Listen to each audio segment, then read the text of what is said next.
స్తుతించుట మంచిది. మహోన్నతుడా, నీ నామమును కీర్తించుట మంచిది. ఉదయమున నీ కృపను, ప్రతి రాత్రి నీ విశ్వాసతను 10 తంతుల స్వరమండలంతోనూ గంభీర ధ్వనిగల సితారాతోనూ ప్రసరించుట మంచిది. ఎందుకనగా యెహోవా, నీ కార్యము చేత నీవు నన్ను సంతోషపరుచున్నావు. నీ చేతి పనులు బట్టి నేను ఉత్సహించున్నాను. యెహోవా, నీ కార్యములు ఎంత దొడ్డవి, నీ ఆలోచనలు అతి గంభీరములు. పశుప్రాయులు వాటిని గ్రహింపరు, అవివేకులు వివేచింపరు. నిత్యనాశనము నొందుటికే కదా భక్తిహీనులు గడ్డి వలె చిగురుచుదురు.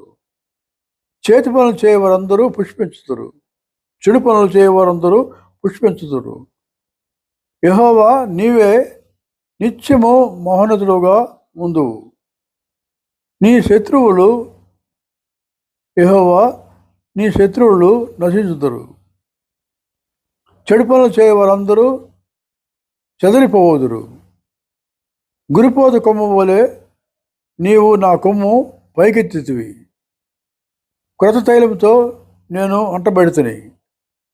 నా కొరకు పొంచిన వారి గతి నా కన్నులు ఆశతీరా చూచెను. నాకు విరోధముగా లేచిన దుష్టులకు సంభవించిన నా చెవులకు వినబడెను. నీతిమంతులు ఖర్జూర వృక్షం వలె మోము వేయుదురు.